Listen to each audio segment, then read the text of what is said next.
I love solving problems. I don't know about you. Solving problems is like one of my favorite things. So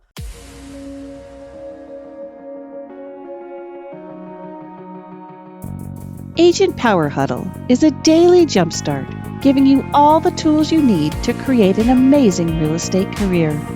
Led by top experts in the field, you'll learn how to sell more houses in less time while creating the life you want. Welcome to the Agent Power Huddle. good morning. Good morning. Happy Friday. I don't know why I started singing. That's weird. Anywho, we're going to do a mastermind today. Masterminding. I love masterminding. You know why? Because there are so many amazingly smart people on this call.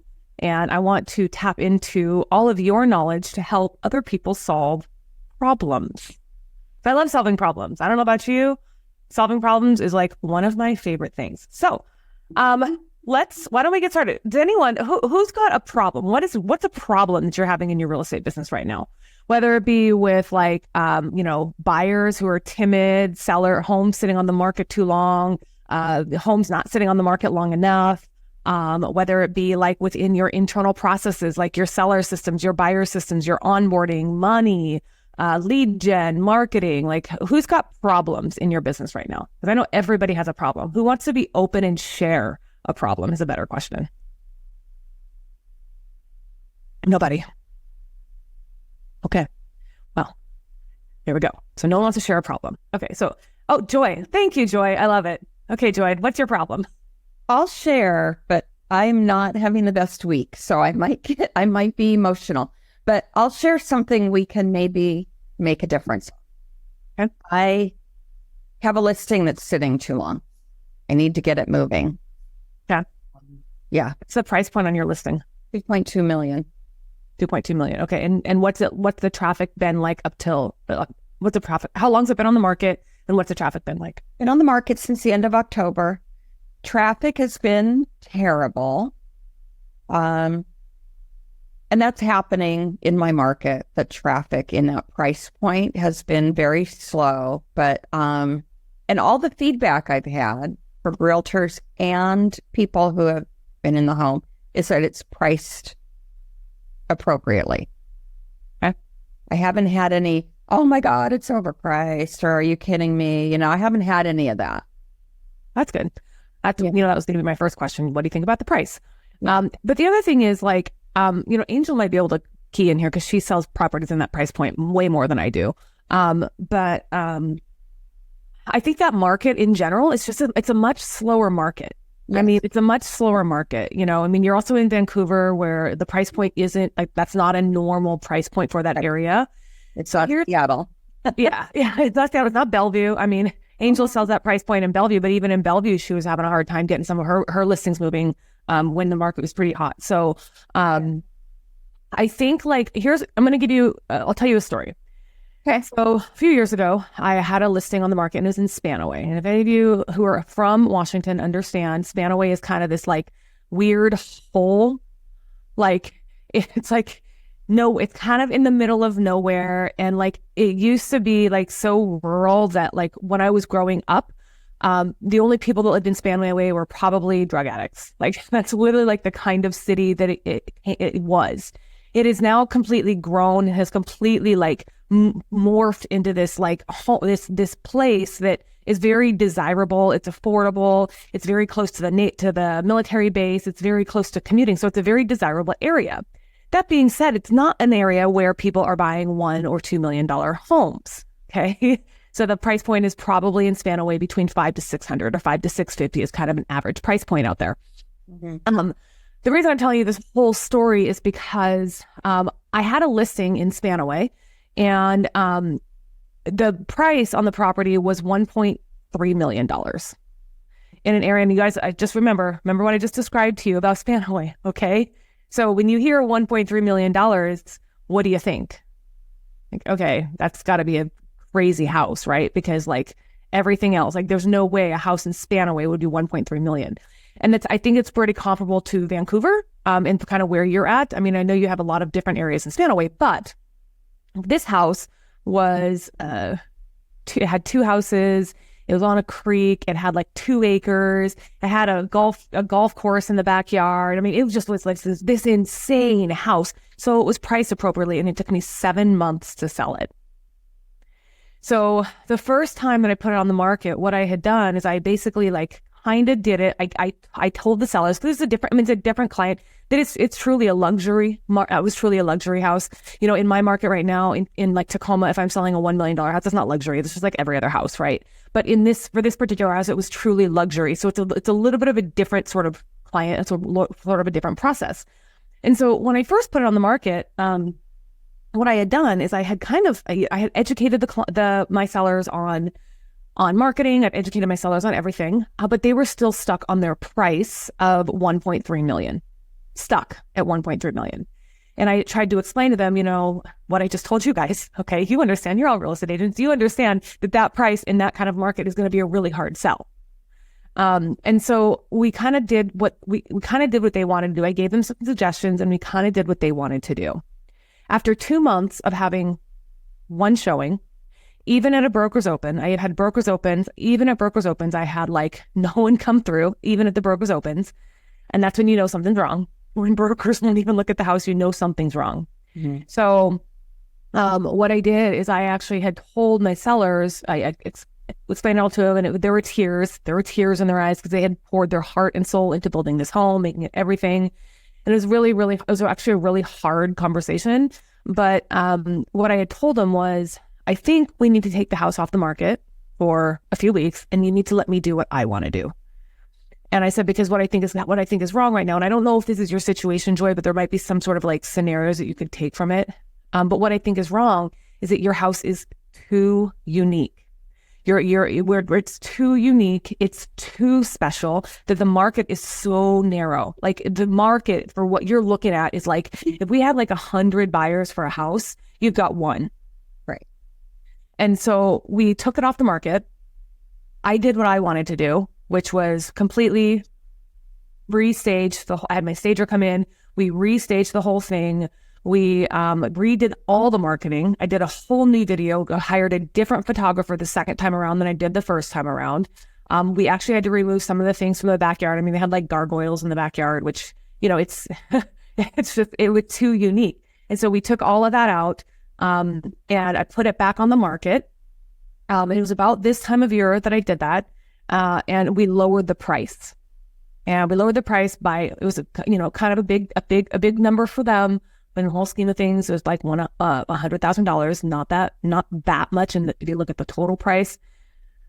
But then I actually went and partnered with the local car dealership, because this is in an area that's very rural, and Ford is a very common brand. And Ford on big wheels, like that's what they like around here. These Fords on big wheels, Ford F-350s with the wheels that are like taller than me. Okay, so I went and partnered with Ford, and I said, hey, do you guys have some new cars that you want to put on display? So my seller said, sure, bring those cars in here. So we actually partnered with the Ford dealership, and they brought 3 or 4 different vehicles out there. I don't know, there might have been more than that. And we basically had an open house, and Ford helped sponsor it. Didn't sponsor it in the sense that they were driving people to the house. Mm-hmm. The house sold when I put it back on the market. The house sold in 3 weeks. Okay. So that's kind of a long story, but like there's different like kind of ways to be creative. And I think if you think it's any of those things, like kind of price combined with the seller's like staging, because a lot of times in that price point, they don't want to do a lot if they're living there, which is understandable, totally understandable. Mm-hmm. But a lot of times that just makes it too unique. And if you're trying to get that certain buyer who wants that house, you're going to have to make it a little bit more neutral so you can reach that buyer. So I love the idea. Mm-hmm. I will say this house it's not an uncommon price point for here, okay, but it takes a little time here, and I need more eyes on it. I will also say the house is it's extremely tasteful. It's like Hamptons, but in Battleground or something. It's that like, it's got the custom chimney caps and the beautiful stone, on the front, and everything's, it's beautiful. It's impeccable, but it's not, I don't know how to say this. It's not fancy. It's not gaudy, which a lot of times in my market, when the price starts to get higher, the houses look, for lack of a better word, fancier. They're, Fair. they're like an an outfit with the logo all over head to toe and the matching bag and the, kind of like no offense if anybody likes that, but kind of more like a Real Housewives. And this house is Gwyneth Paltrow at the ski trial. So do you need to fancy it up? Yeah. So, I mean, that's kind of where we're at. It's an if you know, tasteful, she had a turtleneck on, but it's like an $800 turtleneck or something. That's what this house is like. And so some people come in and they say that. They say, oh, it's so tasteful. I love it.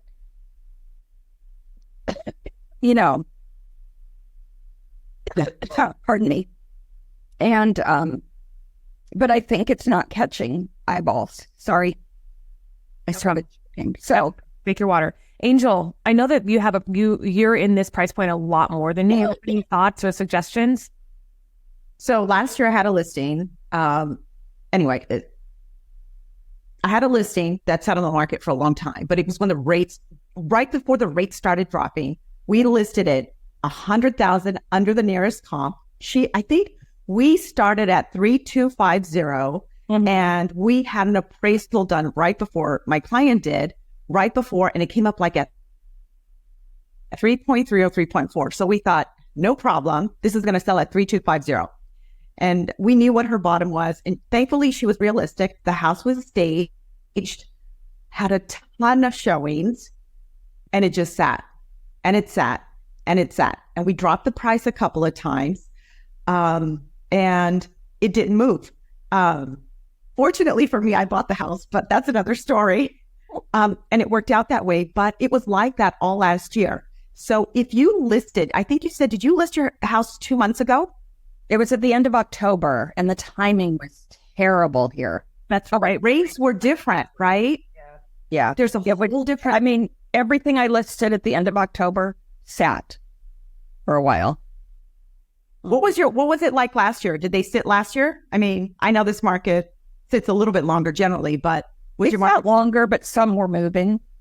But yeah, I had things that sold faster. This one, anything I listed right in that time period, I just had one go under contract, and then this one is still sitting. Well, yeah. Whatever it's worth, Joy, our market right now, this price point and higher, all of a sudden they are flooding the market now in my neighborhood here, and they are selling quickly. I mean, in 3 days. So maybe it's a conversation with your seller that, like Lynea said, you take it off for a few days, you spruce it up, you do what you have to do, come on fresh, because now you've got different interest rates. And you can make it look a little bit different and let them know that the market here is really picking up, and, you're confident that the same thing hopefully is going to happen there. And if it is a pricing issue, which it doesn't sound like, I mean, it might be a good time to have that conversation, right? So, yeah, I agree. Thank you. I appreciate the feedback. Yeah, I appreciate the feedback. You're welcome. It's just, Ashley, did you have something also? Because I think Ashley works on a luxury price point also. You're muted still. I do. Yeah. So the thing is, like, we're in Arizona. It is so, like, with our luxury, it's so seasonal. And I see a couple other people on here from Arizona. I'm sure they can agree too. Like, all the luxury market, or even like snowbird market and luxury market, kind of parallel each other here. And it's like, you beg people not to go to the market on October, because guess what? We're going to sit. And then, so it could be a timing issue, like Angel was saying. So I tell them, maybe be patient, do the same thing, maybe take it off, start fresh. But then you made a comment that I thought was interesting, because I had this on a luxury house too, where the people put so much cool things like between the walls, but then the house was kind of basic compared to other things. And so people didn't see the value, because they were like, oh, I can go down the street and buy a house for 1 million, not 3 million, And so I don't know if that's something that you were saying, because like the $800 turtleneck versus like I can go to Walmart and get one for $2. Mm-hmm. So people are kind of looking at that. So I don't know how detailed your feature sheet could be, or how you could hammer in on the details of that house, or Because like I had one listing that they had the crazy imports of like the certain stones and the different things. And then if you tie a story to it, then people are like, ooh, that's really pretty. I like that. Or different things. So I don't know how detailed that could be. And maybe you could change that up too. That's a good suggestion. I did just beef it up with literally everything. And like you said, it's the value, the value is in the whole thing. It's the most impeccable home I've ever been in. Everything is perfect, but it's things like, they went to Cambria and chose the slab. It's got a Vogler hood. Nobody around here knows what a Vogler hood is, but it's a, amazing hood, 32-inch all freezer, 32-inch all stuff. It's got the works, and it's wired in the walls. My clients don't watch television, and it's wired in the walls in 3 places. And I keep having to tell people it's wired there. I don't know if I need to put a tasteful laminated sign there or something, so it really fits in their head. I would do that. I do that time for everything, because I think that's really important. They what do they call it? The visual or story cards is what I call them. Feature cards. I like that. I'm writing that down. Because where it's at, I put a really pretty frame, because then it draws somebody's eye versus a piece of lamination, depending on the price point of the home. Because a frame would be nice, and use command strips to hang it or something. I mean, they don't hang art. They're very simple. They're I'm sorry to interrupt you, but use a frame and then use maybe command strips or something and hang it. Is that what you were saying, Ashley? Yeah, or if it's a pretty piece of furniture or countertop and you could angle it, there's all different ways you can do it, and it just to draw your eye to it. And then when you're doing a tour, if people don't know anything about that hood, maybe have even on your card do a QR code with a short video of explaining what this hood is and showing hey, this is a very expensive hood and one of a kind, or because most people don't know different levels of granite or quartz or different things like that too, because they just see it. I have a client, honest to God, thinks that there is nothing wrong with his laminate, and it's right up there with the highest level of granite and quartz. I'm like, whoo, that's a tough one. Talk about a problem. But, if you can detail that out and do a short little video of the very unique, specific, high quality items in that house, then I think it would set you off on a better. Joy, also, speaking of the video, because that was another thing I have, so I'll share with you the 2 videos that I did for this house that I was talking about. It was very ornate. And the first video I did was about 10 minutes, and I highlighted every single feature of the house. The second video I did was 6 minutes, and it was more of a lifestyle video. So what I did is I showed people how to live in the house. And that actually performed a lot better. So I'll give you an idea of what those 2 videos look like, because they were both done. The first one was before I did my thing, and the second one was after I did my thing. Because the first one, the sellers really wanted me to highlight all those special features, like the ones you just pointed out. But I don't know, if is your buyer, you gotta kind of consider the buyer. Because what I noticed for this house that I did was that ultimately, I was trying to target all of the features of the house and not hit the buyer. Right. And so the buyer for this particular house was more of a casual. I mean, like I told you, Ford F-350s. I mean, it's a very it's a blue collar buyer. And so when I was first doing the marketing on it, it didn't hit the right buyer. So when I did it the second time around, it hit the buyer. So it actually performed better. So I don't know if that's some other things that you could try too, but I'll share those 2 videos with you. I'll text them to you so you can see the before and after. I love that. And quite a few of you said to do the story cards in the frame and the QR code and the video highlighting the features. And I think the video highlighting the features is a great idea, because the seller told me yesterday, some people have the realtor walks through and talks about the house. Yeah. I would for a luxury listing, I'm a firm believer that you need to be in the video, because you could do a regular house, in my community, every single house has the same features. Okay. Some have quartz, some have granite. Okay. They're all the same features. So it's not as imperative for me as an agent to share the feature. I mean, it is important, yes, but not as important as on a house like that one, where it's not a cookie cutter house. And so you're going to want to have a little bit more of you in there showcasing it, like HGTV. Oh my God. You know how I just I have it on my list. I have to get myself on video, and you can do it, Joy. I don't know how to do it. I'll make a trip to Vancouver. Angel, you want to go with me? You want to go Yes. to Vancouver and we'll get on camera with Joy? Absolutely. Hey, Joy, I just wanted to say to Ashley's point, I did use those cards. I had a brand new construction last year, and it was actually my home. And, there were features. We have like a zip system behind the walls put in, which is not very common, not used a lot here by builders in Washington, but it protects the rain from coming in. And people don't know about that, but it costs a lot more money, right? So I did have these, I think they're like acrylic. They're really nice. And you just put your little insert in there on the wall. Yeah. And you could talk about the AV system. I talked about the whole house that way. And then I had a sheet at the listing with that information.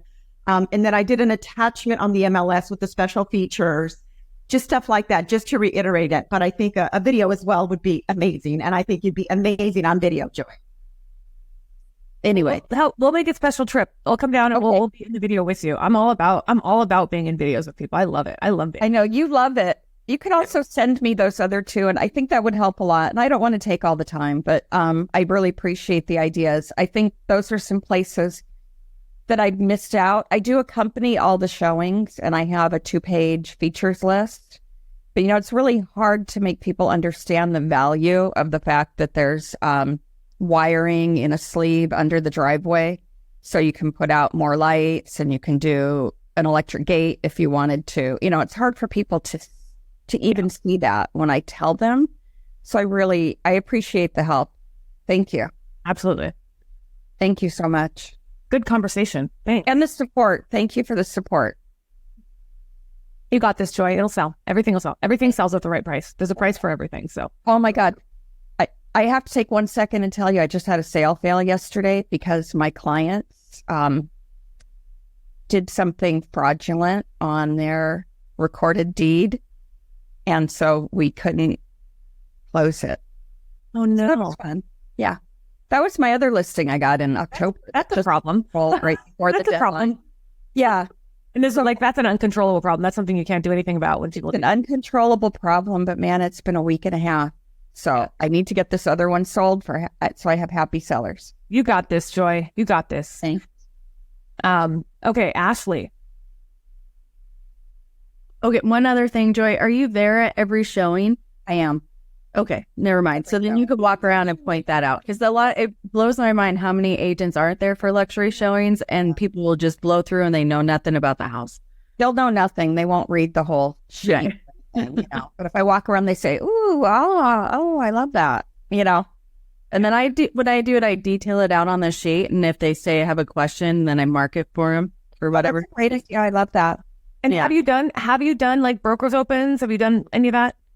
I haven't done a broker's open yet. I thought I was going to sell it 2 weeks ago, but we are doing open houses. My sellers can only tolerate every other week. And my inclination at first with any luxury listing I've had is no open houses. It's more exclusive. But I'm finding the younger buyers, it's like they want to go to Sephora. They don't want to go to Nordstrom to buy cosmetics. They want to help themselves. Yep. So we're doing open houses on the weekends. Okay. Got it. Yeah. All right. Love it. Judith. I noticed that in we do videos on our listings, but maybe 1 out of every 1,000 homes, or the agents do videos. But what they do is they do the pictures as, scrolling pictures, and they post it as a video. So I think most of our clients in the area, or our buyers, when they see a link for a video, that's what they expect. So I noticed that other than advertisement, they just don't watch the video link in the listing. So I started to do, they look at the pictures, obviously, and we can put up 50 pictures. So I started to put words on the pictures, like highlighting stuff. So when they are looking on Zillow, Trulia, wherever they are looking, they can see those highlights. And so it's more catchy, I think. Okay. That's a good idea. Putting it on the MLS pictures. Yeah. Yeah. Good idea. Good idea. Thank you.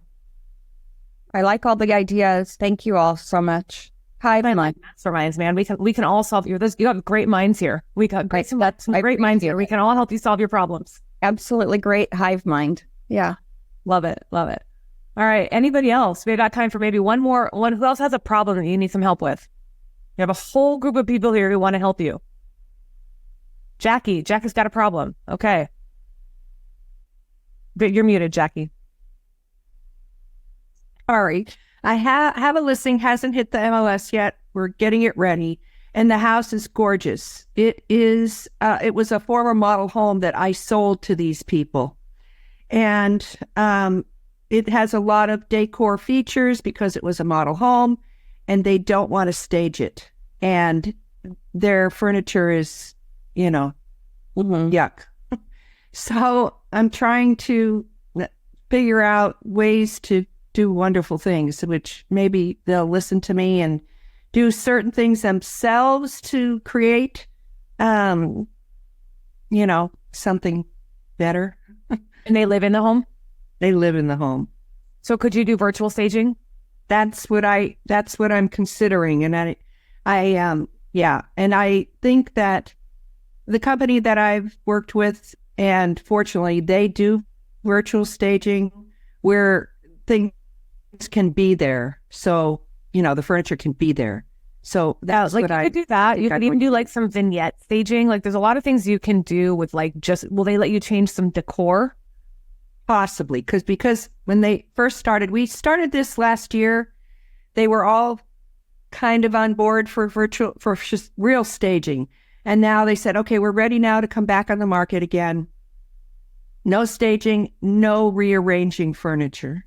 Did you ask them why? Why they were all gung-ho before and now they're not? I think they have 2 little kids.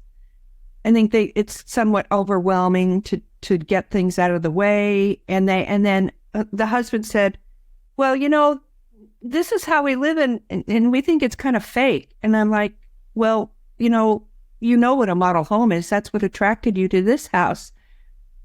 Possibly, maybe not just all the features, but that's how homes are sold. And everybody wants to live in a home the way it makes them feel comfortable. It may not necessarily be what attracts people to the home. So, Joy, you got something? I do. Oh, I'm not muted. One thing I was going to say, and I don't know if they'll let you do this, I do something I call light staging, and I have, you probably talked to them about it, but I have a whole variety of lamps, bedding, decorative pillows, throws, and things. And I find I use white all the time in every house because it's exactly in the photos, and people love it. And they'll say, I love the way this house is staged. And they don't have any idea what it was before. It just catches people's eye. I have a lot of, I can too. Like I have clients who I have clients who live in the house, and it's honestly like around here, it's hard to find stagers who will stage an occupied home, mostly because for liability purposes, right? Because the furniture could get ruined. It's expensive for them. So it's a lot of times you can't find that. So I do the same thing that Joy does. It's right here, my box of fake plants. So I have like some plants. I have like just some, like clean bedding, like all white, fluffy bedding, throw blankets, things like that. Because even though the furniture might be not great, might not be the most modern furniture, you can make it pop a little bit more with just something. And then you have to price it accordingly too. Right. So they have to understand that if it's occupied and they're living there and they have the furniture that isn't as neutral as staging furniture, it does affect the price. So I think like as long as we do some education on that piece too, that's what I would say. Right. And I've told them to, your home might sit on the market a little bit longer as well. Yeah. Sometimes that's okay with people. Yeah. Angel. Oh, and Debbie has a really good comment. Like Debbie just said, they need to look through the buyer's eyes. That's actually a really good point, Debbie. So I had a client one time who was pushing on me about staging. Why would I stage? Why would I stage? Why would I stage? Why would I stage? And so his wife, it was him and his wife. And I asked his wife, I was like, so you just bought a house. I looked at her. I was like, you just bought a house, right? She said, yeah. I said, what made you, they just bought a brand new house. And I said, well, what made you want to buy the house? She said, well, when I walked in, it just felt like home. I said, was it beautiful? She said, yeah. And she was like, I wanted all the furniture that was there. And I said, okay. I said, that's how you want. I said, how did that make you feel? She's like, well, I bought the house. And I was like, right. So that's why we want to stage your home. We want to make sure that buyers have that exact same feeling. So sometimes when it comes to like staging versus not staging, I really have to like reword the way I'm telling the story and again, it goes back to the disc profiling and understanding what your client is. Because if depending on where they're at on the profile, on the disc, they might need a visual. You might need to like relate it back to them directly about why this is important. Okay, sorry, Angel, go ahead. I think Deanna had a hand up first. Oh, Deanna. Thanks, Angel. So to Jackie's point, or I guess anybody. So I'm in Michigan, and so we don't hire stagers. We, as the realtors, we have inventory. So I have 2 storage units, and we stage our own properties. So a couple of points that I heard Jackie say is, it to me sounds like, Jackie, they don't want the inconvenience for their children. And so it sounds like they're putting their kids first, which is okay. But I think they're more afraid of you staging the property and then their kids doing something to the staging furniture, etc. But I also push back on my clients and will say, we're putting your house on the market, right? It's time to start packing and boxing and getting everything. You're moving. That's the whole point of this. Also, what I do is I will say, can you go to a hotel Thursday night? I will launch the listing live on Wednesday, hold showings until Friday. You leave Thursday. I'm going to come in and redo your house, and we're going to help just nonstop traffic. And you can come back Sunday after checkout, and I will most likely have a purchase agreement for you. We'll get it knocked out in one weekend. So you don't have to worry about all of the staging and stuff. I'll come back and get it out before you even come home. So that what might be something you could do is just get them to leave for the weekend and go in and move furniture and do a little bit, maybe not the whole gamut. And also what we're finding is people are pushing back on virtual staging here. If it's virtually staged, they get to the house and they're disappointed because it's not the way they saw it, and they can't grasp the way the room looked in the picture versus now it doesn't look like that at all. So just some feedback. Yeah, I think that's a good point. Like, to remind them, we understand that it's an inconvenience for you, but you're selling your house. Like, yeah, selling your house is not a convenient experience for anybody. I don't care who you are. Like, unless you don't live there, it's the only time it's convenient. And even then, it's really not, because you're still waiting to hope it sells, right? So it's really not a convenient experience. So I think bringing it back to that, good point, Deanna. That's awesome. Thank you, everyone. Now Angel, and then Judith. All I was going to say, Jackie, is I'm sure you've probably already done this, but have you shared the NAR stats, like 67% of homes sell X days faster at 30% higher if they're numbers people? And then what I would do is I would look at similar homes to theirs that are on the market and see if they're staged and visually show them what their competition is, right? I mean, I don't know about, your market, but here most of the homes are staged. So it's easy to point out the ones that aren't. And so, I have a listing coming up, and I did this yesterday, and I looked at the community, and none of the homes are staged in this market. And so ours is staged and adorable, so it better spell fast. But I think a picture's worth 1,000 words, and your clients might see that, and it might trigger something, and hopefully change their mind a little bit. I've done that. Thank you. And to that point, one thing that I think is super effective, because you all know I use a commission menu. I also do a marketing proposal for all of my clients. So I tell them, like, here's I'm going to give you three options to market your home, 3 options to prepare your home, because really the only thing that we can control when it comes to putting a house on the market is preparation, right? We can have an impact on price, but that's really the seller's decision. The only thing that we really can influence the most is preparation. So I basically put that back in the seller's hands. The sellers just want to be in charge. So I tell them, hey, so if we do this, column A, here's what I think the list price is going to be. And I give them 3 comps to support that. Here's if you do this, column B, here's what I think the list price is going to be. I give them 3 comps to support that. Here's column C, what I think the list price could be, and the 3 comps to support that. So I think if you always show your clients an option, which is why the commission menu is so smart and why I love my marketing proposal plan that I do, because it actually puts it back in the seller's hands and lets them choose. Okay, cool. I want this. I want to list it for this. Okay, cool. So in order to list it for this, this is what we have to do. So if you lay it out side by side to them, that might help too. And then Debbie had a really good one that we should probably all be doing this, but actually doing like comp shops with your clients, like with them, like walk them to homes. And this has been so helpful for me with all of my clients when we're trying to go back and forth on price. Because sometimes I look at my clients, I'm like, look, I don't know exactly what the price should be. Here's what my gut tells me, and this is why. You want to go confirm this with me? And they say, sure. And so we go actually look at the homes that are comparable to theirs in person, and they're like, oh yeah, mine is not this nice, or mine is so much better, right? So it kind of gives them that feeling to understand what you're trying to get them to do. Judith?